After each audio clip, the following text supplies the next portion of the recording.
Verdad que es un privilegio estar con ustedes en este lugar, en especial el privilegio de contar con vida y con la salud para nuevamente permitir que Dios me utilice en esta mañana.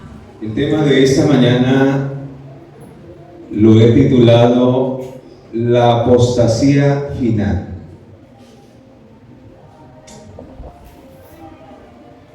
Y quizás al oír ustedes este título se preguntarán por qué el hermano va a predicar acerca de la apostasía final.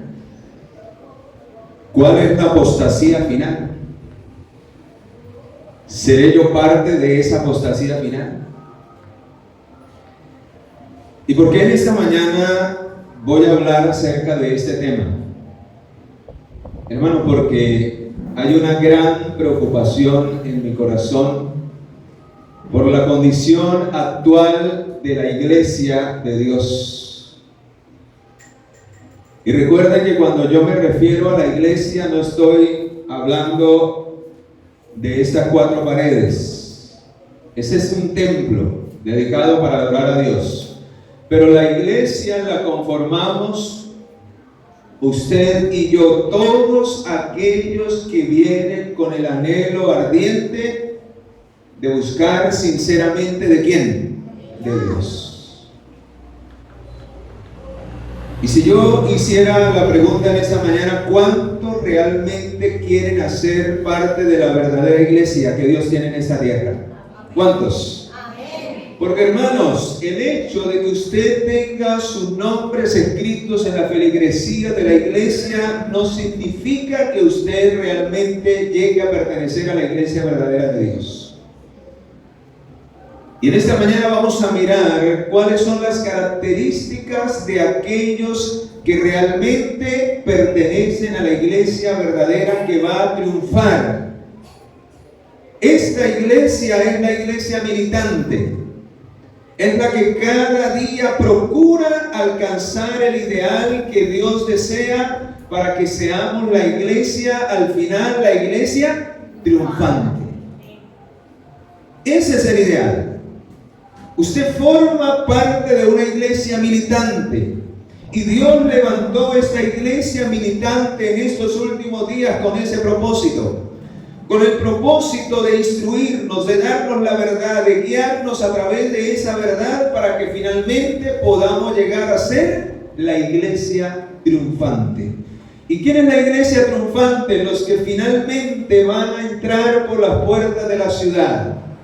¿Quiénes serán parte de la iglesia triunfante? Los que al final, cuando Cristo venga, aunque hayan muerto, resucitarán y serán revestidos de gloria, recibirán el toque de la inmortalidad, sus cuerpos serán transformados en un abrir y cerrar de ojos a la final trompeta, y entonces seremos levantados desde esta tierra por los ángeles de Dios y recibiremos al Señor en el aire para ir a vivir con Él durante 1000 años en el cielo y finalmente volver a esta tierra y vivir en esta tierra renovada, purificada, limpiada y restaurada por los siglos de los siglos como la iglesia triunfante en la eternidad. Y hermanos, yo deseo y anhelo que usted y yo formemos parte de esa iglesia triunfante. Pero me da tristeza la condición de la iglesia militante. Y ahí es donde el Señor ha colocado esa preocupación. ¿Y sabe por qué de una manera especial tenía pensado otro tema? Pero en esta semana, en base a dos llamadas que recibí, dije no, tengo que enfocarlo de esta manera. En esta semana, 2 personas me llamaron, líderes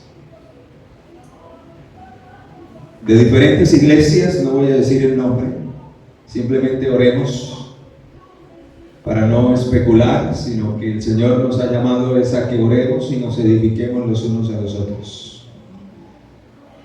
Pero me preocupa el por qué estas personas me llamaron. Incluso la primera llamada que recibí, esta persona me decía: hermano, ore por mi iglesia, porque estamos pasando por una condición terrible. La mayoría de los líderes se les ha subido el cargo a la cabeza y cada quien quiere hacer lo que quiere dentro de la iglesia. Y eso sí que me preocupa.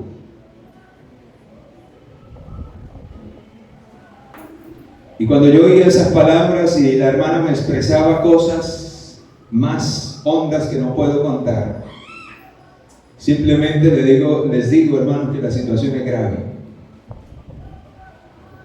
Y yo decía: Señor, ¿qué estamos haciendo? Qué terrible engaño en que el diablo tiene sumida a la iglesia militante. Porque Dios nos ha llamado a vivir una experiencia totalmente diferente de la que muchos hoy están viviendo dentro de la iglesia militante, y que hará que sean descalificados para formar parte de la iglesia triunfante. Hermano, yo no quiero la perdición de ninguno de mis hermanos, y menos de los que se están añadiendo cada día al pueblo de Dios. Y luego recibí otra llamada. Porque si como líderes no estamos viviendo realmente una experiencia con Dios, ¿quién espera a los feligreses? ¿Quién espera a los que están llegando? ¿Cómo esperamos que la obra de Dios se termine si los líderes, en primer lugar, no han aprendido a discernir entre lo santo y lo profano? Si en su vida no aprenden a distinguir lo que le agrada a Dios para ahondar en ello y vivir y regocijarnos y profundizar en ello y experimentarlo en nuestra vida, y qué es lo que no le agrada a Dios para rechazarlo y quitarlo de mi vida. Si de una manera personal no estamos viviendo esa experiencia entre distinguir entre lo santo y lo profano, hermanos, esa experiencia la vamos a traer dentro de la iglesia militante, dentro de las filas del pueblo de Dios. Y por eso, tristemente, en estos últimos días no hay diferencia ya, hermanos. Ya se está perdiendo la línea de diferencia entre la verdadera iglesia de Dios de los últimos días y el mundo. Nos haga ver nuestra verdadera necesidad de humillarnos delante del Señor y dejar el orgullo, el egoísmo, el rencor, el resentimiento, para que aprendamos a vivir unidos como un solo pueblo, y aprendamos a humillarnos delante del Señor y aprendamos a amarnos unos a otros como el Señor realmente desea que nos amemos. No hay unidad dentro del pueblo de Dios. No hay unidad. Cada quien quiere vivir su propia vida delante de ¿quién? Delante de Dios. Hermanos, mientras que no vivamos esa experiencia de la unidad en Cristo Jesús, nunca formaremos parte de la iglesia militante. ¿Saben quiénes formarán parte de la iglesia militante? Vamos a ir al libro de San Juan, capítulo 17. Vamos a ver el resultado y luego vamos a ir a la causa. ¿Cómo llegamos allá? Libro de Juan, capítulo 17, y vean lo que el Señor espera ver en su iglesia militante de los últimos días para convertirse en la iglesia triunfante. Y hermanos, cuando la iglesia militante viva esa experiencia, hermanos, haremos una explosión en este mundo. Las almas que están allá sedientas y hambrientas de la palabra de Dios por el testimonio de la iglesia militante viviendo la experiencia que Cristo quiere que vivamos, las almas no será necesario casi ni hablarles, vendrán a buscarnos, porque verán en nosotros un espíritu diferente, no como el espíritu del mundo, un espíritu egoísta, un espíritu de envidia, un espíritu de resentimiento. La gente está cansada de eso. Y la gente quiere ver a un pueblo unido en la verdad. a un pueblo que viva la verdad, y esa verdad, hermanos, nos llevará a una unidad perfecta en Cristo Jesús. Si todos vivimos de acuerdo a esa verdad y caminamos de acuerdo a esos principios y esa verdad nos hará caminar por el mismo camino. ¿Y cuál es el punto central, o a qué lleva el verdadero evangelio que Cristo quiere que vivamos? Hermanos, el centro del evangelio para que usted y yo podamos alcanzar esa experiencia es una vida de abnegación. A eso nos invita el evangelio. A negarme a mí mismo, para que ya no viva yo, sino viva ¿quién? Mientras Cristo no viva en mi vida, mientras yo no reproduzca en mi carácter los atributos de Cristo, nunca podré llegar a unirme a mi hermano. ¿Por qué? Porque si no vive Cristo, ¿quién es el que reina en la mente y en el corazón? ¿Quién es el que reina? El yo. Y el yo nunca le importa a los demás, solo le importa yo. Y hermanos, es triste que muchas veces venimos a la iglesia y vivimos tan centrados en el yo que ni siquiera nos saludamos, que es algo tan sencillo, que es un acto de cortesía, ni nos prestamos para el saludo. Pareciéramos islas, cada uno en su mundo. Y el hecho de venir aquí, hermanos, el hecho de congregarnos más que quizás sentarnos en una silla, en primer lugar es para buscar la presencia de Dios, para oír la voz de Dios, y en segundo lugar para confraternizar. Si no, Dios nos hablaría y nos diría cada uno en su casa.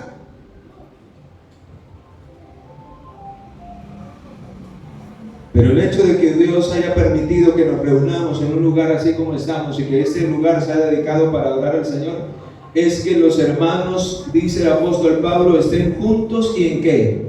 Y en armonía y en comunión. Para fortalecernos, para animarnos, para al menos saber que el que no vino, ¿por qué no vino? Y poder plasmar lo que el Señor nos enseña, lo que el Señor nos transmite, lo que el Señor desea en nuestro trato ¿con quién? Con nuestros hermanos. Hermanos, yo les hago una pregunta: si esa experiencia no la vivimos entre hermanos, que decimos que todos vamos para el cielo, ¿la vamos a vivir con los de afuera?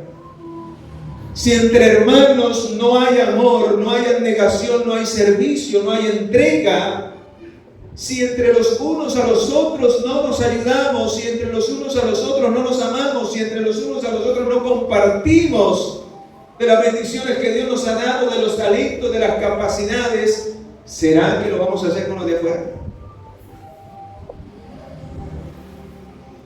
Por eso San Juan capítulo 17, el Señor expresa un anhelo y una oración que quiere ver hecha realidad en tu experiencia diaria con Cristo y en tu trato con los demás. Y vean lo que dice, cómo se logra esa experiencia. Versículo 17.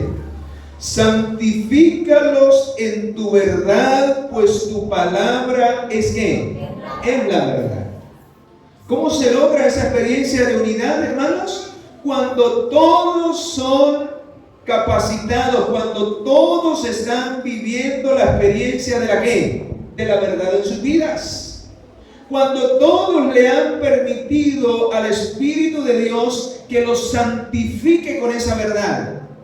Y aquí entramos a ahondar más y acabar más profundo.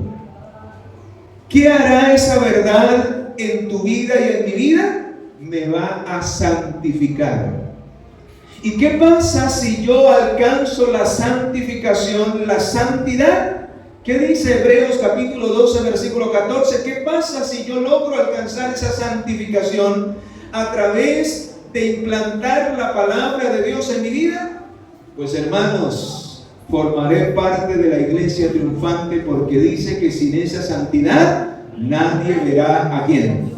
Nadie podrá ver a Dios. Pero ¿cuál es el resultado de vivir esa experiencia de santidad? ¿Simplemente porque yo diga o me crea santo? ¿O cuál es la evidencia tangible de que realmente estoy siendo santificado por la verdad? ¿Cuál es? Sigamos leyendo.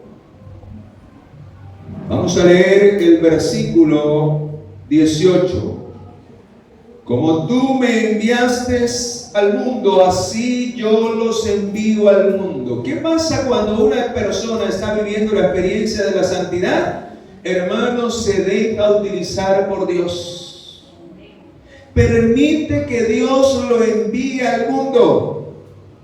Esa persona deja de vivir una vida de comodidad, una vida de yo, y empieza a vivir una vida de siervo, empieza a servir a su Señor, y entonces donde el Señor pide que vaya, él está o ella está dispuesto ¿a qué? A sacrificarse.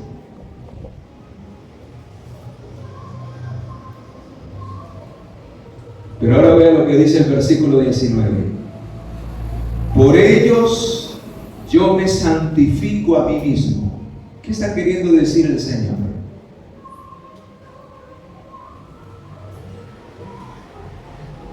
Que el Señor vivió esa experiencia de la santificación en esta tierra como hombre para enseñarnos que así como Él lo pudo lograr, usted y yo también podemos ser santos como Él lo fue mientras estuvo en esta tierra. Que nosotros podemos aprender a servir como Él nos enseñó a servir. Que nosotros podemos aprender a negarnos completamente a nosotros mismos como Él, siendo en forma de Dios, no escatimó el ser igual a Dios como cosa que aferrarse, sino que se despojó y tomando forma de siervo se hizo semejante a los hombres y vino a servirnos hasta la muerte y la muerte de cruz. Y así como Él lo hizo, Él es nuestro ejemplo y es la evidencia de que realmente lo podemos lograr en nuestras vidas. Ahí está la respuesta, porque dice, por ellos, o sea, por los que han algún día a creer realmente en mí, yo me santifico a mí mismo, para que también ellos sean santificados ¿en qué? En la verdad. O sea, que en otras palabras, la verdad me señala la experiencia que Cristo quiere ver en mi vida, que fue la que Él vivió. Y volviendo a recapitular, para que yo sea usado por Dios, para que yo aprenda a servir, para que yo deje el orgullo, para que yo deje la vida egoísta, para que yo deje la envidia, para que yo viva en unidad, para que Dios me pueda usar poderosamente, primero tengo que permitirle al Espíritu de Dios que santifique mi vida a través de la verdad. ¿Y qué es la verdad? La revelación de la vida de santidad que Cristo vivió para que usted y yo la vivamos. En otras palabras, si la santidad no se revela en mi vida, a través de mi trato, a través de mi vida de abnegación, a través de mi vida de servicio a los demás, Cristo no mora en mí.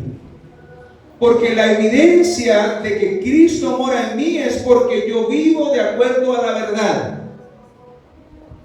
Porque por esa verdad fue que Cristo se santificó para darnos ejemplo y darnos el poder de que nosotros también podemos vivir esa vida para la gloria de Dios. Amén. ¿Y qué pasa cuando yo me dejo santificar por la verdad? O sea, cuando yo vivo la vida de Cristo en mi vida. No solamente el Señor me envía donde Él quiere para dar testimonio de la verdad, sino dice el versículo 20, pero no ruego solamente por estos, o sea, por los que estaban ahí vivos, sino también por los que han de creer en mí por la palabra de ellos. O sea, ¿por quiénes? Gloria al Señor, hermano. Yo alabo al Señor, porque el Señor nos incluyó ahí a nosotros. ¿Y por quién llegamos a creer un día?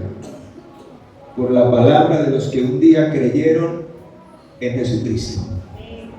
Hermanos, ¿cuántas personas hoy están allá afuera con la necesidad de creer en el Dios verdadero? Pregunto, ¿por qué ellos no creen todavía?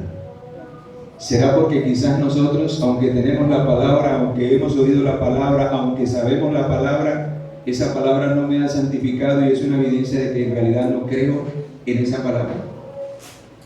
Porque la evidencia, ya lo vimos en el contexto, de que creemos realmente en la palabra es cuando Él obra en mí una transformación, una santificación, y yo me dejo usar por Dios para dar testimonio de esa palabra. Y cuando voy en ese estado, en esa experiencia, la gente me va a creer. Porque no voy de acuerdo a mis emociones, ni a mis arrebatos. Porque las personas van a ver el amor de Dios.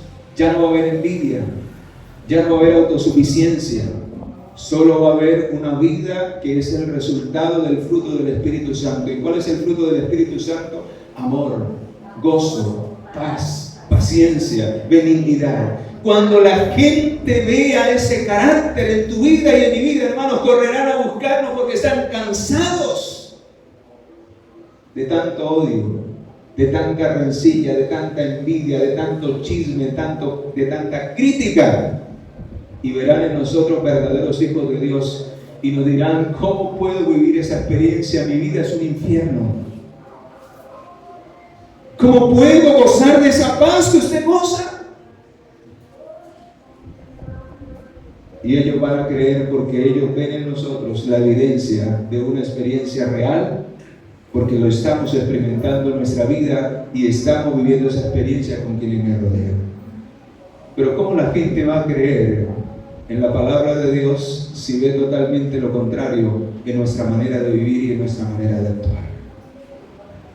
¿Cómo la gente va a correr a buscar de nuestra ayuda para poderlos llevar a Cristo si nosotros estamos igual que ellos y no marcamos una diferencia? Y vea lo que finalmente se va a lograr dentro de la iglesia militante para convertirse en la iglesia triunfante. Versículo 21. Cuando vivamos esa experiencia, entonces no solamente los que estamos dentro de la fila del pueblo de Dios, los que formamos parte de la iglesia, no solamente estarán todos unidos en esa verdad, todos santificados por esa verdad, todos viviendo para Cristo, sino que los que se unan también vivirán esa experiencia. Y entonces dice el versículo 21, para que todos, ¿cuántos? Todos. Qué lindo, yo sueño con ver esa iglesia triunfante donde todos, hermanos, velemos los unos por los otros, donde ya nadie me tenga que decir, hermano, está pasando esto y esto dentro de la iglesia, sino que antes pueda decir, hermano, venga, porque vamos a celebrar una fiesta, porque cada día crecemos y cada día el nombre del Señor es alabado y cada día hay más unidad y todos tiramos para el mismo lado y todos nos preocupamos por todos y todos nos ayudamos por todos. Para que todos sean uno como tú, Padre, en mí y yo en ti. Ahora sí entienden por qué la unidad es la mayor evidencia de que realmente Cristo mora en su pueblo. Porque vamos a ser como ellos, son uno.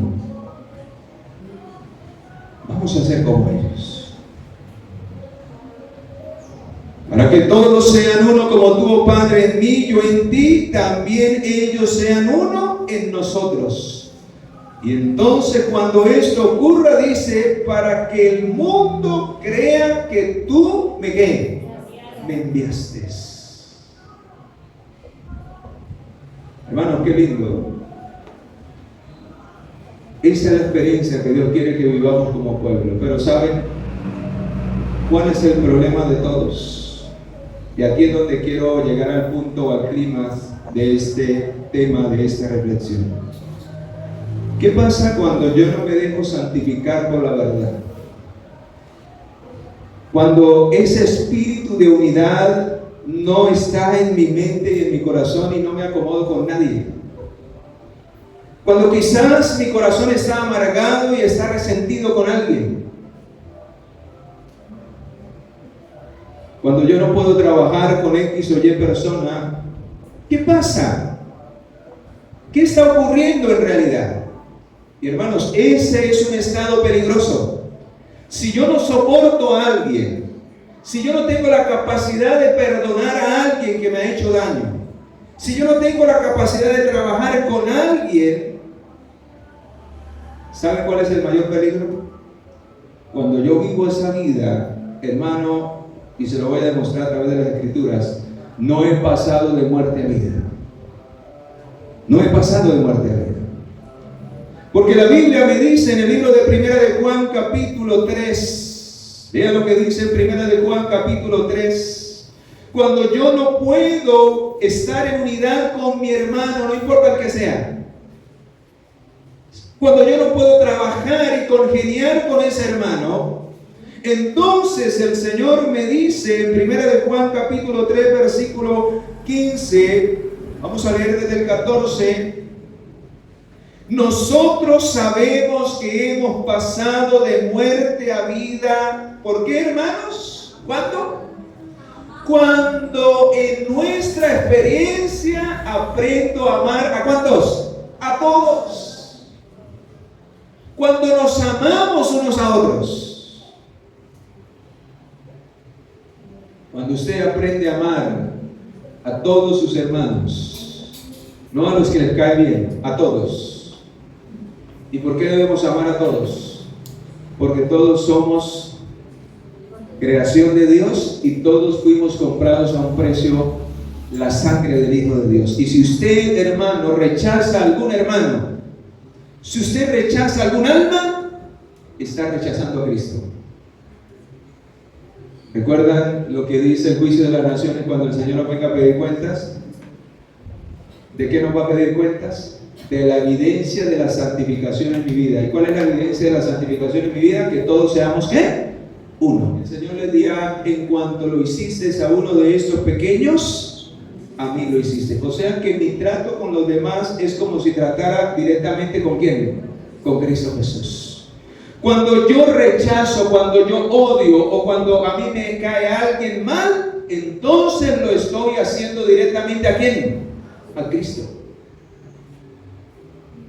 Y aquí la palabra dice que la evidencia de que yo he pasado de muerte a vida es que amo a mis hermanos. Todo aquel que odia a su hermano es homicida y sabéis que ningún homicida tiene vida eterna.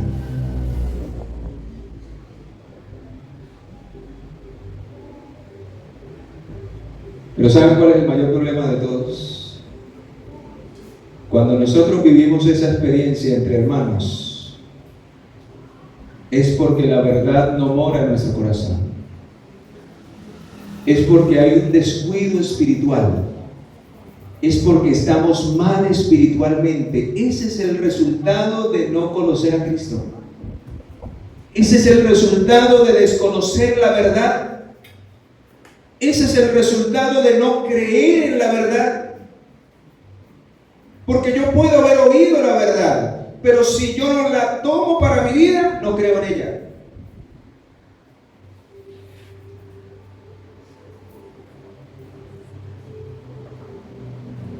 ¿Y qué pasa cuando yo no creo en la verdad? ¿En quién realmente no estoy creyendo? Vamos al libro de San Juan capítulo 16. Y aquí está, hermanos, el terrible peligro en estos últimos días para que usted finalmente caiga en esa terrible apostasía final. Hermanos, si usted no aprende a vivir en la verdad y a ser santificado en esa verdad, ¿sabe qué es lo que va a ocurrir al final de la historia de su vida? Dice en el libro de San Juan, capítulo 16, versículo 12, dice: aún tengo muchas cosas que deciros, pero ahora no las podéis sobrellevar. Pero escucha, pero cuando venga el Espíritu de ¿qué? El Espíritu de verdad, Él os guiará ¿a cuánta verdad, hermanos? ¿Qué pasa entonces cuando usted rechaza la verdad en su vida y no quiere vivir de acuerdo a la verdad, sino quiere vivir a su antojo, a lo que usted quiere, a sus emociones, a sus sentimientos, a sus hábitos, a lo que usted quiera y la manera en que usted quiera y tratar a los demás como usted quiera? ¿A quién es que estamos finalmente rechazando en nuestras vidas? ¿A quién? Al Espíritu Santo. ¿Y saben qué pasa cuando usted rechaza constantemente al Espíritu Santo? Al rechazar la verdad, te preparas para cometer el pecado contra el Espíritu de Dios. ¿Y cuál es el pecado contra el Espíritu de Dios? Vamos a ir allí al libro de San Mateo capítulo 12. San Mateo capítulo 12, versículo 30. Vea, hermano, cuando usted rechaza esa verdad que santifica su corazón, que cambia y transforma su carácter, está de una u otra manera blasfemando contra el Espíritu de Dios. Está rechazando, porque la blasfemia contra el Espíritu de Dios es el rechazo continuo de la verdad en mi vida. ¿Y qué pasa si yo rechazo al Espíritu Santo? Dice, el que no, versículo 30, el que no está conmigo, finalmente, ¿contra quién estará?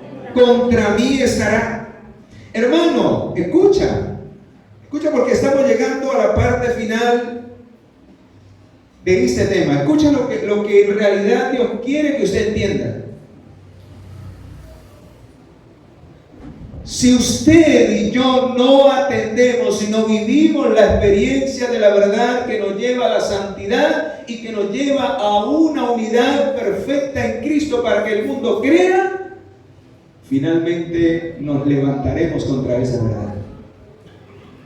No solamente la vamos a rechazar, ahorita la rechazamos con nuestra vida, con nuestro testimonio, con nuestra manera de hablar, con nuestra manera de pensar. Profesamos una verdad, pero en realidad no creemos en ella porque no vivimos conforme a esa verdad.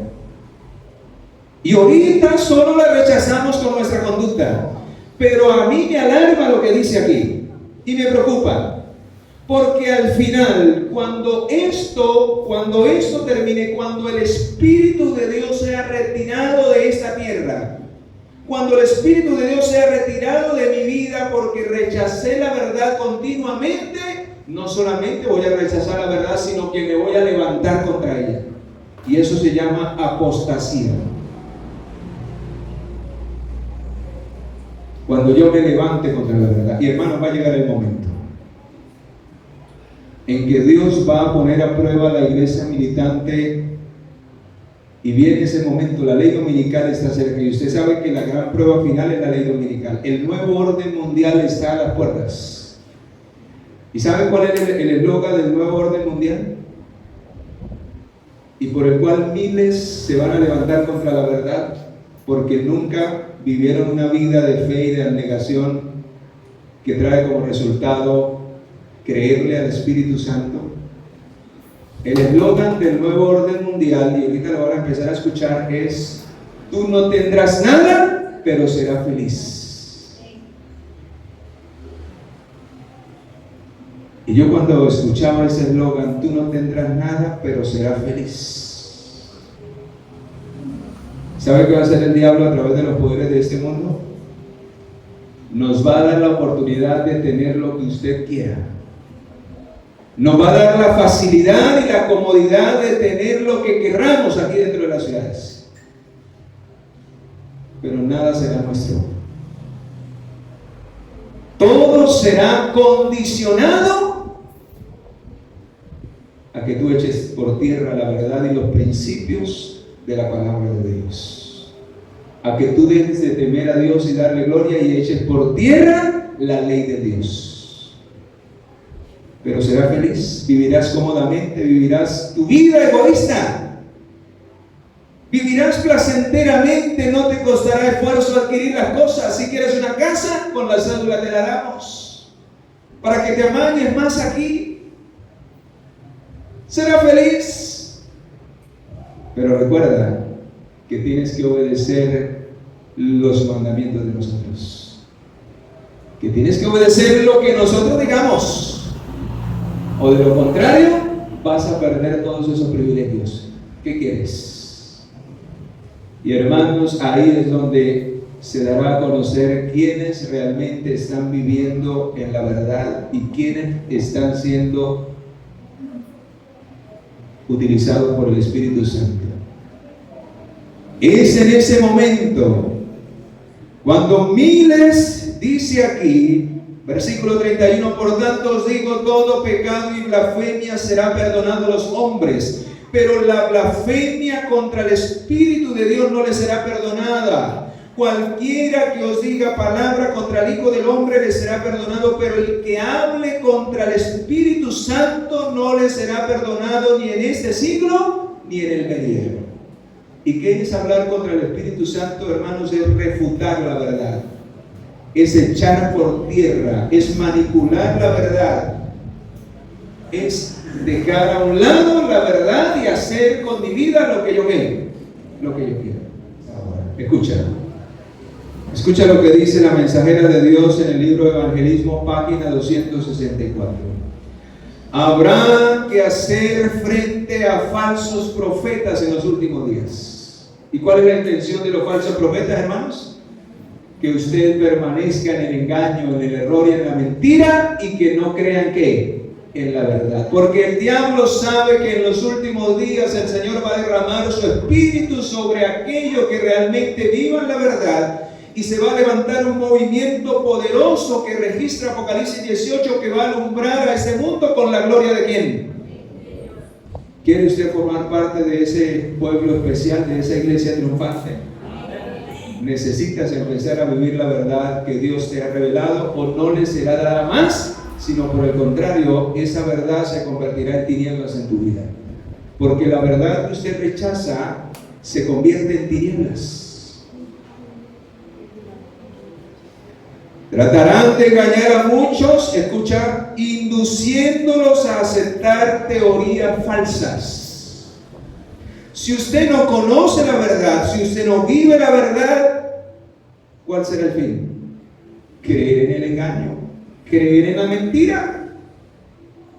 Si usted no conoce por experiencia las características del billete verdadero, fácilmente le van a meter uno falso. Muchos pasajes bíblicos serán aplicados erróneamente, en forma tal que las teorías engañosas parecerán que son palabra de Dios.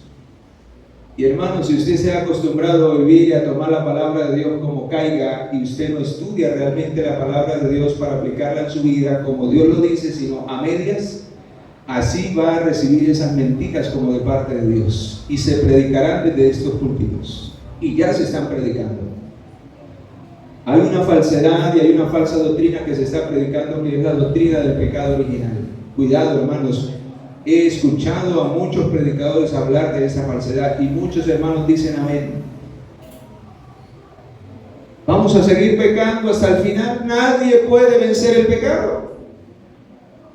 Enseñan eso y acostumbran al pueblo a vivir en el pecado, en el engaño y en la mentira, cuando la Escritura dice que Él es poderoso para sostenernos sin caída hasta la venida de nuestro Señor Jesucristo. Amén.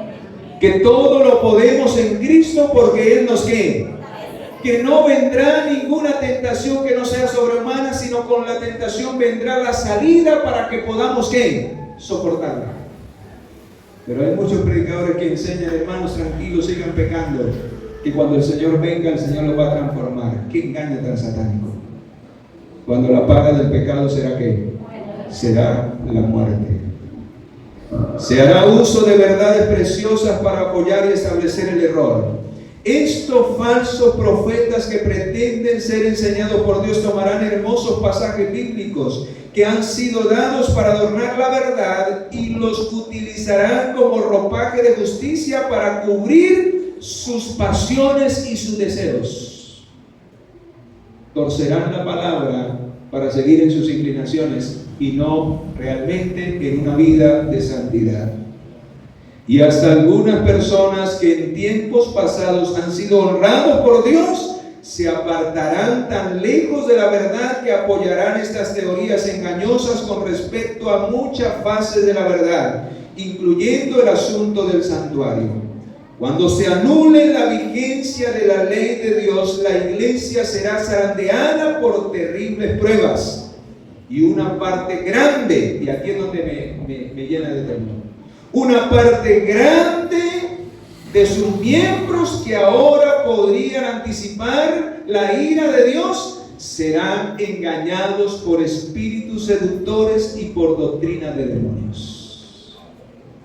Hermanos, si no queremos ser engañados por Satanás, necesitamos permitir que el Espíritu de Dios nos guíe a toda verdad. Necesitamos vivir esa verdad y necesitamos predicar esa verdad. O de lo contrario, cuando este nuevo orden mundial, que el objetivo es que en el 2030 se establezca sobre esta tierra, hermanos, seremos los primeros en apostatar de la verdad, en echar por tierra la verdad, por no perder nuestra vida de comodidad y por acomodarnos al mundo y temer a los hombres antes que haber aprendido a temer a ¿quién? A Dios. Evangelismo, yo la dije al principio, evangelismo, página 264. Vamos a nuestro último pasaje, Primera de Tesalonicenses. Y vamos a recibir en esta hora un llamado de parte de Dios, hermanos. Lo único que nos va a unir es la verdad. Escucha muy bien lo que te estoy diciendo. ¿Qué es lo único que nos va a unir como pueblo? La verdad. Hay que conocerla, hay que vivirla y hay que predicarla. Y esa obra es la obra del Espíritu Santo. ¿Qué pasa si llega la gran prueba y yo no estoy viviendo esa experiencia? Me he acomodado a los demás y no me he acomodado a lo que dice el Señor. Pues vea lo que dice Primera Tesalonicenses capítulo 2. ¿Qué pasará cuando llegue esa prueba? Cuando se establezcan los decretos mundiales. Hermanos, escucha, es algo irónico. Pero lo que Dios quiere lograr, el diablo ya lo está logrando con el mundo. Los poderes de ese mundo ya se están uniendo. Los grandes magnates ya tienen un fondo, se llama el Foro Económico Mundial. Los hombres más ricos de este planeta Tierra están aportando billones de dólares para financiar el proyecto de la Agenda 2030, para ofrecer todo eso al mundo y finalmente que ellos sean los que gobiernen, los que se hagan la voluntad de ellos. Ya están unidos. ¿Y qué espera entonces Dios de su pueblo? ¿Qué espera de nosotros, hermanos? Si el diablo lo ha logrado y lo está logrando, pregunto, ¿Dios lo va a lograr también con su pueblo? ¿Es más poderoso Dios que el diablo? ¡Sí! 1000 veces más poderoso. El diablo ya está derrotado, está en sus últimos pataleos, se está ahogando, pero no quiere perderse solo. Y por eso, hermano, en el nombre del Señor, quiero decirte estas palabras que dice segunda de Tesalonicenses 2.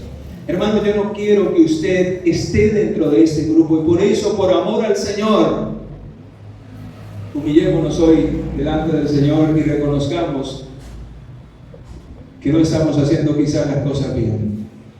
Permitámosle al Espíritu de Dios que nos cambie, nos transforme por medio de la verdad que hemos recibido. Si hay algo que no armoniza con esa verdad, humillémonos ante el Señor y digámosle: Señor, perdóname, cámbiame, ayúdame a marcar una diferencia en mi vida. Dice el versículo 9: el advenimiento de este impío es por obra de Satanás e irá acompañado de hechos poderosos, de señales y falsos milagros. ¿Y qué pasa, hermanos, si yo no conozco la verdad? Esas señales, hechos poderosos y falsos milagros me van a cautivar y me van a engañar. Ahí lo dice el contexto siguiente, dice: y con todo engaño de iniquidad para los que se pierden. ¿Por qué miles se van a perder que un día profesaron ser parte de la iglesia militante? ¿Por qué formaron parte de la iglesia militante? Porque escucharon la verdad, conocieron la verdad, pero ¿qué pasó con esa verdad? Dice, por cuanto no recibieron el amor de la verdad para hacer ¿qué? ¿Cuál fue el problema de esos militantes, hermanos?